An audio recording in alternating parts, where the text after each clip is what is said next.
உலகெங்கும் உள்ள இறைவனர்களுக்கு வணக்கம். நான் உங்க வித்யா கார்த்திக். ஒவ்வொரு மதம் எனக்கு யூனிக்கா, ஸ்பெசிஃபிக்கா, எக்ஸ்க்ளூசிவா நட்சத்திர பலாபலங்கள் பார்த்துட்டே வரோம் இல்லையா? அந்த வகையில் இப்ப நம்ம பார்க்கக்கூடிய நட்சத்திரம் என்னவென்றால், கேதுவின் ஆளுமையை தன்னகத்தே வைத்திருக்கக்கூடிய சிம்ம ராசியில் முதல் நட்சத்திரமாக இருக்கக்கூடிய மக நட்சத்திரக்காரர்களுக்கு. மக நட்சத்திரக்காரர்களுக்கு இந்த 1 மாத காலம் எப்படியெல்லாம் இருக்க போகுது, என்னவெல்லாம் பண்ண போகுது அப்படின்னா, ஆல்மோஸ்ட் சிம்ம ராசின்னு சொல்லும்போதே தெரிஞ்சிருக்கும். இல்ல என்ன மேடம் ஏதோ போகுது. அப்படிலாம் இருந்தீங்கன்னா, அப்படியே கொஞ்சம் அலர்ட்டா எந்திரிச்சுக்கங்க. மக நட்சத்திரக்காரருக்கு அல்டிமேட்டா டைம் பீரியட் இனிமே ஸ்டார்ட். ஏன்னா, நட்சத்திரநாதன் நட்சத்திர இடத்துல இருக்குது. ராசிநாதன், நட்சத்திரநாதன் ஒரே இடத்துல அமர்ந்திருத்தல் என்பது ஒரு மிகப்பெரிய நல்லவைகளை கொண்டு வந்து குடுக்கும். நான் தொடர்ந்து சொல்லிக்கிட்டே இருக்கேன். அத நம்ம எப்படி கையாளுகிறோம் என்பது ஒரு நியதி இருக்கு. நான் திரும்ப திரும்ப சொல்ற மாரி பிளானட் ஆக்டிவேட் பண்ண தெரிஞ்சவங்க பெஸ்ட். எல்லாரும் ஒரே மாரி தான் பொறக்குறாங்க. ஆனா சில பேர் வந்து வாழ்க்கையில சூப்பரா இருக்காங்க. சில பேர் வாழ்க்கையில ஒரு மாரி இருக்காங்கன்னா, கருமிக்கல் அடிப்படையில் நியமிக்கப்பட்டதாகவே இருந்தாலும், அவர்கள் அந்த சூழலை எப்படி கையாளுகிறார்கள் என்பது ரொம்ப ரொம்ப முக்கியம். அந்த அடிப்படையில இப்ப ராசிநாதன் 12 மாசத்துல ஒரே 1 மாசம், அதாவது வருஷத்துக்கு ஒரு தடவ தான் அவங்க வீட்டுக்குள்ள வந்து உட்கார போறாரு. இந்த 17ஆம் தேதி வந்து உட்கார்றாரு. அதுவே ஒரு பெரிய பிளஸ் பாயிண்ட். நட்சத்திரநாதன் நட்சத்திரத்துல சாரம் வாங்கியிருக்காரு. இது எவ்வளவு பெரிய சூப்பரான விஷயம். இப்ப கேதுவோட நட்சத்திரமான மரத்துல சஞ்சாரம் பண்ணிட்டு இருக்கு. இந்த அமைப்புல ஆல்மோஸ்ட் மத்த எல்லா கிரகங்களுடைய சேர்க்கை. அப்படியே 2ஆம் வீட்ல போய் சுக்கிரன் வந்து உட்கார்ந்திருக்கிறார். அவர் கொஞ்சம் வலு குறைவா இருக்காரு. இல்ல அதெல்லாம் தாண்டி 2ஆம் இடத்தில் போய் உட்கார்ந்து இருக்கக்கூடிய இந்த அமைப்பு. செவ்வாய் சுக்கிரனுக்கு பார்வை கொடுத்துக்கூடிய நட்பு. நான் எப்பவுமே சொன்ன மாரி கடகத்துக்கும் சரி, சிம்மத்துக்கும் சரி நல்ல யோகத்தை குடுக்கக்கூடியவர் மிஸ்டர் செவ்வாய். அவர் போய் உட்கார்ந்து இருக்கிறது 11ஆம் வீட்டில் அமர்ந்திருத்தல் அப்படின்றது மிகச்சரியான ராஜயோகத்தை குடுக்கக்கூடிய அமைப்பு யாருக்கு? மக நட்சத்திரக்காரர்களுக்கு. நான் போன தடவையே சொன்னேன். நெறைய வந்து கிஃப்ட் எல்லாம் கிடைக்க போகுது. நெறைய சூப்பர் சூப்பரான டைம் பீரியட் நடக்க போகுது. நல்லவை எல்லாம் கூடி வரப்போகுது. அல்லவை எல்லாம் தேய போகிறதுன்னு. அதே மாரி இந்த தடவ மக நட்சத்திரக்காரர்களுக்கு திடீர் முடிவுகள் மூலமாக திருப்பங்கள் எதிர்பார்க்கும். இந்த தடவை அன்எக்ஸ்பெக்டடான சில விஷயங்கள் நடக்கிறதற்கான வாய்ப்புகள் கிடைக்கும். சனி வேற ஆல்ரெடி வக்ரமா இருக்காரு. சனி வக்ரமாறுது ரைட்டா? தப்பா? அப்படின்னு பார்த்தா 8ஆம் இடத்துல இருந்து சனி வக்ரமாறுது. அஷ்டம சனியில ஒரு விளைவுகளை குடுக்க மாட்டார். ஓகே. ஆனா வக்ரமாயி அது 7ஆம் இடத்தோட தொடர்பு கொள்ளும். இது என்னுடைய மெத்தட். ஓகே. அப்ப அவர் வந்து கண்டக சனியாடி இயங்குவார். ஆனா குருவோட பார்வையில இருக்கிறனால பெருசா நெகட்டிவா இருக்க போறது. அப்போ நெறைய பேருக்கு நல்ல உடல்நிலை மாற்றம் வருவதற்கான வாய்ப்புகள் இருக்கு. இதுவரைக்கும் எல்லாருடைய ஷைனிங்கா, க்ளோயிங்கா மக நட்சத்திரக்காரர்கள் ஜொலிப்பதற்கான வாய்ப்புகள் இருக்கு. திடீர்னு செவ்வாய் வந்து அமர்ந்திருக்கக்கூடிய அமைப்பு அப்படின்றது உபஜயஸ்தானத்துல அமர்ந்திருக்கிறார் இல்லையா? அப்ப ஆல்மோஸ்ட் வெயிட் குறைக்கணும், வெயிட் லாஸ் பண்ணணும், ஜிம்முக்கு போணும் அப்படின்ற மாரி இந்த மாதம் முழுமையும் வெயிட் குறித்த, இல்ல உடல்நிலை குறித்த, உடல் அ அ ஹெல்த் வைஸ் இருக்கக்கூடிய தாட் ப்ராசஸே இந்த மாசம் முழுமையும் மக நட்சத்திரக்காரங்களுக்கு எட்டி பார்க்கறதுக்கூடிய அமைப்பாக இருக்கும். நம்பர் 4 அப்படின்னு பார்த்தீங்கன்னா, வியாபாரம் பண்ணக்கூடிய மக நட்சத்திரக்காரர்களுக்கு கொஞ்சம் ஒரு லைட்டா ஒரு ஜர்க் வந்து 17ஆம் தேதிக்கு முன்னாடி நல்ல வாய்ப்பு இருக்கும். 17ஆம் தேதிக்கு முன்னாடி இன்வெஸ்ட்மென்ட் பண்ணீங்கன்னா பண்ணிக்கங்க. 17ஆம் தேதியிலிருந்து ஒரு 27, 28 தேதி வரைக்கும் கொஞ்சம் அமைதியா இருக்கிறது, இன்வெஸ்ட்மென்ட்ல அமைதியா இருக்கிறது அப்படின்றது என்ன பொறுத்தவரைக்கும் நல்ல விஷயம். ஆவணி மாசம் இருக்கு, ஆடி மாசம் அப்படிலாம் யோசிக்க வேணாம். இந்த தடவ சூரியன் கேதுவோடு சேர்ந்திருக்கிறார். கொஞ்சம் நெறைய அப்பாவுடைய உடல்நிலையை பார்த்துக் கொள்ள வேண்டிய காலகட்டம். நீங்க ஒரு இடத்துல, அப்பா ஒரு இடத்துல பிரிச்சு வைக்கிற மாதிரியான சூழல் இந்த இடத்துல உண்டாகும். கேதுனால அந்த சூரிய காரகத்துவத்த ஒண்ணா நம்ம கிட்ட இருந்து பிரிக்கணும், இல்ல தடைப்படுத்தணும். ஓகேவா? ஒண்ணா நம்ப அப்பா விட்டு வேற இடத்துக்கு போறது, இல்ல அப்பா நம்மள விட்டு வேற இடத்துக்கு நீங்க மக நட்சத்திரக்கார அப்பாவா இருந்தா, உங்க பிள்ளைய விட்டு வேற இடத்துக்கு போறது.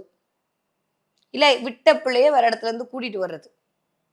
இல்ல நீங்க அப்பாவா இருக்கீங்க அப்படின்ற பட்சத்துல, உங்க பிள்ளை மக நட்சத்திரமா இருந்தா, உங்களுக்கும் பிள்ளைக்கும் ஒரு சின்ன பிரிவு. இதெல்லாம் வருவதற்கான வாய்ப்புகளை இந்த கேது, சூரியன் காம்பினேஷன் கண்டிப்பா குடுக்கும். நெறைய இந்த தடவ முடி கொட்டுறத பத்தியான யோசனை அதிகரிக்கும். ஏன்னா கேது எல்லாம் தலைமுடி. சூரியனோட சேரும்போது தலை சம்மந்தப்பட்ட பிரச்சனை, கண் சம்மந்தப்பட்ட பிரச்சனை லைட்டா இந்த மாதம் எட்டி பார்க்கறதுக்கான ஒரு சின்ன சின்ன வாய்ப்புகளை அது குடுக்கலாம். ஓகே. அதே மாரி வேலை தேடிக் கொண்டிருக்கக்கூடிய மக நட்சத்திரக்காரர்களுக்கு. வேலையில ஒரே பிரஷர சந்திச்சுட்டே இருக்கேன். இதுக்கு மேல என்னால முடியவே முடியாது. நான் குவிட் பண்ணிட்டு வெளில வந்துரலான்னு பார்க்குறேன். எவ்வளோதான் நான் அவமானப்படுறது, அசிங்கப்படுறது. என்னையே கார்னர் பண்ணி பாக்கெட் பண்ணிட்டே இருக்காங்க. அப்பட்டமா அப்படியே தெரியுது. என்னால ஒண்ணுமே பண்ண முடியலன்னு தவிச்சிட்டு இருக்கக்கூடிய ஒவ்வொரு மக நட்சத்திரக்காரர்களுக்கும், தயவு செஞ்சு கவலைப்படாதீங்க. 17ஆம் தேதிக்கு அப்புறம் டாப்பா இருக்கும். அதுவரைக்கும் கொஞ்சம் ஒரு 15 நாள் கொஞ்சம் லைட்டா ஏன்னா குரு, சூரியன் சேர்ந்து சிவராஜ யோகத்துல புதனும் சேர்ந்து கஜலட்சுமி யோகமா இயங்கிட்டு இருக்கு 12ஆம் இடத்துல. அப்போ உங்கள குடுத்து சில விஷயத்தை பண்ண வேண்டிய ஒரு நெறைய ஒர்க் லோட் அதிகரிக்கும். ஒர்க் பிரஷர் அதிகரிக்கும். நீங்க இருந்து சில விஷயத்த பண்ணணும். நீங்க முன்னிறுத்தி இத பண்ணணும் அப்படின்ற மாரி சினாரியோக்கள் வரும். உங்ககிட்ட எல்லாத்தையும் குடுப்பாங்க. நீங்களே பார்த்துக்கணுன்ற மாரி ரெஸ்பான்சிபிலிட்டி இந்த கோர்ல இருக்கும் இந்த மாதம் முழுமையும். சிம்மத்துக்கே அப்படிதான் இருக்கும். அதுல மகத்துக்கு கொஞ்சம் அதிகமாக இருக்கிறது. ஓகே. ஸோ இதெல்லாம் தான் இந்த மாதம் நம்ப எக்ஸ்பெக்ட் பண்ணக்கூடிய பலாபலனாக இருக்கிறது. ஓகே. படிக்கிற மக நட்சத்திரக்கார பிள்ளைங்களுக்கு இந்த மாதம் எப்படி இருக்கும் அப்படின்னு பார்த்தீங்கன்னா, சூப்பரா இருக்கும். ஏன்னா 2ஆம் வீட்டு அதிபதி தனக்குள்ளேயே இருக்காரு. வரப்போறார் 27, 28 இல்ல 10க்கு 12ஆம் இடத்துல இருக்காரு. பிள்ளைங்க கொஞ்சம் தூக்கத்த கண் முழிச்சு படிச்சு ஜெயிக்கிறதுக்கான எல்லா வாய்ப்புகளும் உண்டு. அதே மாதிரி ஏதாவது ஒரு வெளியூர், வெளிமாநிலம், வெளிநாடு, வெளி இடத்துக்கு போயிட்டு பிள்ளைங்க ஏதாவது பேப்பர் ப்ரெசென்ட் பண்றதுக்கு போயிட்டு வரதுக்கான வாய்ப்பு மக நட்சத்திரக்கார குழந்தைகளுக்கு உண்டு. மக நட்சத்திரக்காரர்களுடைய குழந்தைகளுக்கும் உண்டு இந்த தடவ.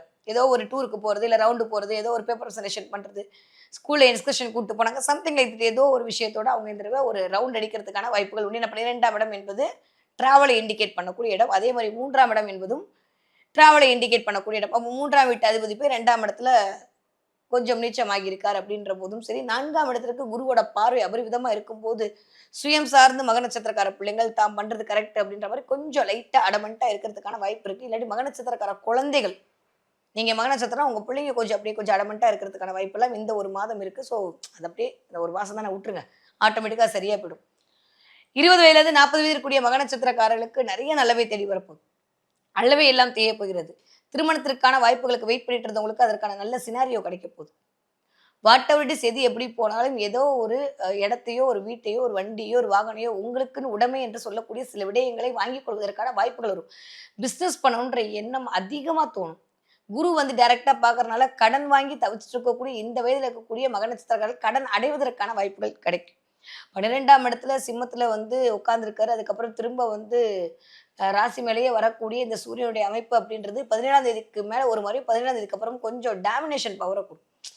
நான் தான் கரெக்ட் அப்படின்ற மாரி உங்கள கொஞ்சம் பேச வைக்கும். பேச்சுல மட்டும் கொஞ்சம் கவனமா, செயல்ல நிதானமா இருக்கணும். இந்த வயசு ஒத்தவர்கள். ஓகே. நெறைய பேருக்கு இந்த தடவ கொஞ்சம் மிஸ்கேர் ஆகுறது, இல்ல ஹாஸ்பிட்டலுக்கு போயிட்டு வரது, ஹாஸ்பிட்டல் செலவு பண்றதுக்கான வாய்ப்புகள் இருக்கு. கொஞ்சம் கவனம். யாராவது கன்சீவா இருக்கீங்கன்னா கொஞ்சம் கவனமா இருந்துக்கணும் இந்த நேரத்துல. ஓகே. இல்ல நீங்க அதுக்கு வெயிட் பண்றீங்க அப்படின்னா, அந்த 1 மாசத்த விட்டு அடுத்த மாசம் நம்ம ட்ரை பண்ணும்போது கண்டிப்பாக 100 விழுக்காடு நல்ல சற்புத்திரர்கள் பிறப்பதற்கான வாய்ப்புகள் உண்டு. ஓகே. 40 வயதிலிருந்து 60 இருக்கக்கூடிய மக நட்சத்திரக்காரர்களுக்கு தொட்டதெல்லாம் துலங்கக்கூடிய காலகட்டம். எண்ணியவையெல்லாம் முடியக்கூடிய அமைப்பாக இருக்கு. யமபயம் போகும். முதல்ல அதுவாயிடுமா, இதுவாயிடுமா, அப்படியா, இப்படியான்னு சொல்லி நீங்க ஃபீல் பண்ண அத்தன விஷயம் கிளாரிட்டி கிடைக்கும். வயிறு சம்மந்தப்பட்ட பிரச்சனை ரொம்ப கவனம். கால் நரம்பு, முதுகு தண்டுவடம் இது எப்பயுமே சொல்லிட்டே இருக்கேன். சிம்மத்துக்கு ஒரு 6 மாதத்துக்கு இந்த சினாரியோ நீடிக்க தான் போகுது. அதனால இதுல மட்டும் கொஞ்சம் கவனமா இருந்துக்கங்க. தூக்கம் இல்லாம தவிக்கிறது, டிப்ரஷனா இருக்கிறது, ஆங்ஸைட்டி, டென்ஷனு இது எல்லாமே இப்போதைக்கு ஓடிக்கிட்டே இருக்கு. அதெல்லாம் கொஞ்சம் கொஞ்சமா ஆஃப்டர் 17க்கு மேல சரியா போயிடும். ஸோ எத குறித்தும் நீங்க வந்து கவலைப்பட்டுக்க வேணாம். அப்ப சூரியன் தான் வீட்டுக்கு வரும்போது ஆட்சி வாங்கிடுவாரு. அப்ப என்னதான் கேது இருந்தாலும் சூரியனுடைய எனர்ஜி அப்படின்றது அது வீட்டோட உரிமையாளர் அவரு. அப்ப கண்டிப்பாக இத கேதுவெல்லாம் நிவர்த்தி பண்றது தடை உங்க குலதெய்வத்துடைய அருளால் உங்களுக்கு தவிடுபடி ஆவதற்கான வாய்ப்புகளை அந்த பிரபஞ்சம் கொண்டு வந்து உங்களுக்கு கொடுக்கும். இத பத்தி நீங்க கவலைப்பட்டுக்க வேணாம். பெண்கள் மட்டும் இந்த லேடி டாக்டர பார்க்கறதுக்கான சூழல் உருவாகலாம். மாதவிடாய் பிரச்சனை இருக்கக்கூடிய பெண்களுக்கு கொஞ்சம் செவ்வாய் 3ஆம் இடத்துல அதாவது காலப்புருஷனுடைய 3ஆம் வீடு உங்களுக்கு அது 11ஆம் வீடுன்னு சொல்லக்கூடிய இடத்துல இருக்கும்போது கொஞ்சம் ஆ பெண்களுக்கு கொஞ்சம் கவனமாக இருக்கணும். மத்தபடி எல்லாமே சூப்பரா இருக்கு. ஸோ இந்த தடவை என்ன தெய்வத்தை வழிபாடு செய்யலாம் அப்படின்னா, மக நட்சத்திரக்காரர்கள் கண்டிப்பாக குலதெய்வத்துடைய வழிபாடு மிகச்சரியான ராஜயோகத்த தரும். அதை தாண்டியும் காமாட்சி அம்மன் வழிபாடு மிகப்பெரிய ஒரு கருணையை கொண்டு வந்து உங்களுக்கு குடுப்பதற்கான வாய்ப்புகளை தரும். பண வரவுல இருந்த தடையை நிவர்த்தி செய்து குடுக்கும். ஓகே. மக நட்சத்திரக்காரங்க இந்த தடவ என்ன பார்ப்பீங்க? நெறைய மூன் பார்ப்பீங்க. இந்த தடவ நெறைய நிலா பார்க்கறது, மலை முகட்டுல நிலா பார்க்கறது, தண்ணி, கடல் பார்க்கறது, கடலோடு சம்மந்தப்படுறது.